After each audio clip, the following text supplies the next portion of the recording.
नमस्कार।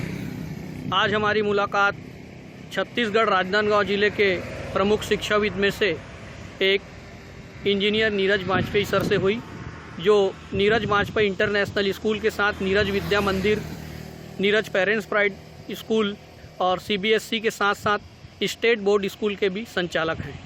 कोविड-19 में शिक्षा सत्र को लेकर हम सर से कुछ क्वेरीज हैं जिनको आज क्लियर करेंगे।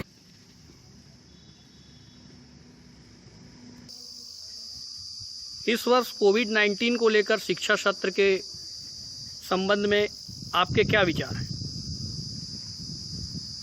ये जो सत्र 2020-21 है, इसमें शासन के यदि आदेश भी आ जाते हैं कि स्कूल आप प्रारंभ कर सकते हैं, तो मेरा पर्सनल मानना है कि हम और पेरेंट्स मिलकर आपस में बैठेंगे और विचार विमर्श करेंगे कि क्या वास्तव में परिस्थितियां स्कूल खोलने के अनुकूल हुई हैं, क्योंकि बच्चे हमारे अनमोल हैं।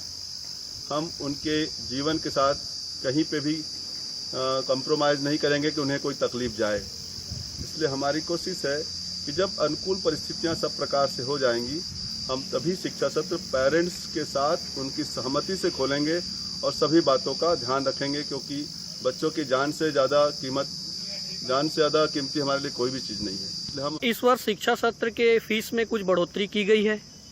हाँ, ये मैं अपने पालकों को बताना चाहता हूँ कि हमारी पेरेंट्स प्राइड स्कूल और नीरज वाजपेयी इंटरनेशनल स्कूल में फीस जो लास्ट ईयर फीस थी वही फीस इस साल ली जाएगी। फीस में बढ़ोतरी नहीं की है, बशर्ते आप 10 जनवरी तक समस्त फीस जमा कर देते हैं। तो सर, लॉकडाउन के चलते शुल्क में कुछ आपने रियायत बरती है या नए शिक्षा सत्र में किस तरीके की प्रक्रिया से स्कूल संचालित किया जाएगा? बहुत अच्छा सवाल किया है आपने।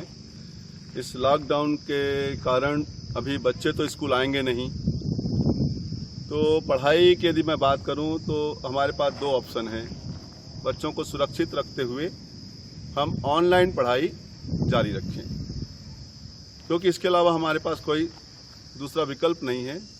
And something is better than nothing. यदि हम कुछ भी नहीं पढ़ा रहे हैं, उससे तो अच्छा हम कुछ पढ़ाएं। और इसमें दूसरा बहुत बड़ा कारण ये है कि पता नहीं कब परिस्थितियां अनुकूल होंगी, सितंबर में होंगी कि नवंबर में होंगी कि जनवरी में होंगी कि अप्रैल तक चलेगा। पर खाली रखना उचित नहीं है, क्योंकि हमको सत्र का भी उपयोग करना है।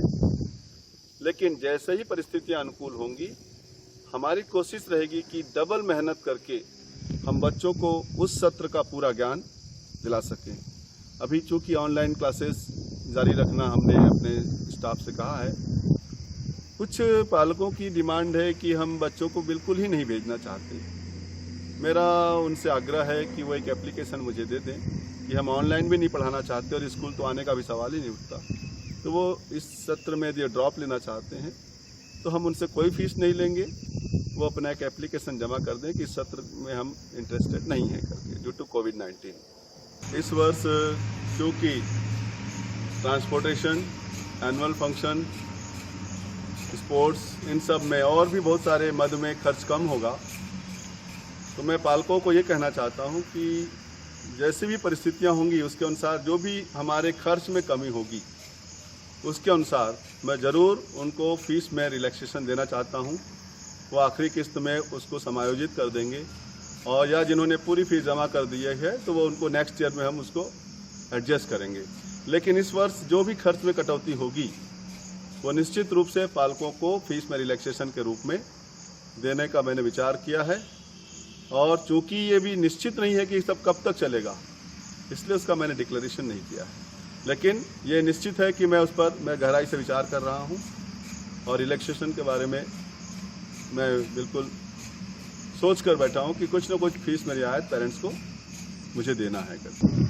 कोविड-19 में जिस तरीके की परिस्थितियाँ छात्रों के साथ निर्मित है, उससे कहीं ज़्यादा परिस्थितियाँ पालकों के साथ भी निर्मित है। तो कोविड-19 में शिक्षा सत्र में आप छात्रों को और पालकों को क्या संदेश देना चाहेंगे? जैसा मैंने आपसे कहा था कि अभी कोई भी हमारे पास ऑनलाइन के अलावा कोई सब्स्टिट्यूट नहीं है, क्योंकि हमारा उद्देश्य बच्चों को सुरक्षित रखना है। थोड़ी सी तकलीफ पालकों को भी जाएगी, बच्चों को भी जाएगी, लेकिन इस विषम परिस्थिति 1 साल जो हमारे सामने आई है, इससे हम सबको गुजरना है, अपने समय को काटना है। मैं तो ये कहूँगा थोड़ा सा एक्स्ट्रा एफर्ट पेरेंट्स को करना होगा। हमारे शिक्षक भी बहुत मेहनत करके अच्छे वीडियो बना रहे हैं। मैंने अपने स्टाफ से कहा है कि जो होमवर्क हैं वो इत्यादि वो बच्चों से वापस भी मंगाएं और चेक करें कि बच्चों ने कंप्लीट किया है कि नहीं, ताकि बच्चे अच्छा रिजल्ट दें। और कुल मिलाकर के इस एक साल में टीचर्स, बच्चे, पेरेंट, हम सब को कुछ ना कुछ तकलीफ जाएगी, लेकिन हम सब मेंटली रेडी हैं कि हम इस सत्र को भी अच्छे से पार करेंगे और बेस्ट करने की कोशिश करेंगे। यहाँ पर मैं एक बात और कहना चाहता हूँ कि मान लीजिए हमको नवंबर में, सितंबर, नवंबर, जनवरी, जब भी हमको स्कूल संचालित करने के लिए अनुकूल परिस्थितियाँ होंगी, उस समय हम पूरी ताकत लगाएंगे अपने बच्चों को अधिकतम इस सत्र का ज्ञान दे करके कोर्स को कंप्लीट करने में। लेकिन हमारा एक और प्रथम और सबसे इम्पोर्टेंट जो उद्देश्य है कि बच्चे सुरक्षित रहें, वो हमारी पहली प्राथमिकता है। उसके बाद पढ़ाई तो हम करा ही लेंगे। सुरक्षित रहना हमारे लिए बहुत ज़रूरी है, इसलिए हम स्कूल खोलने में कोई हड़बड़ी नहीं कर रहे हैं। तब तक हम ऑनलाइन से बच्चों को कुछ न कुछ ज्ञान देना चाहते हैं। Thank you.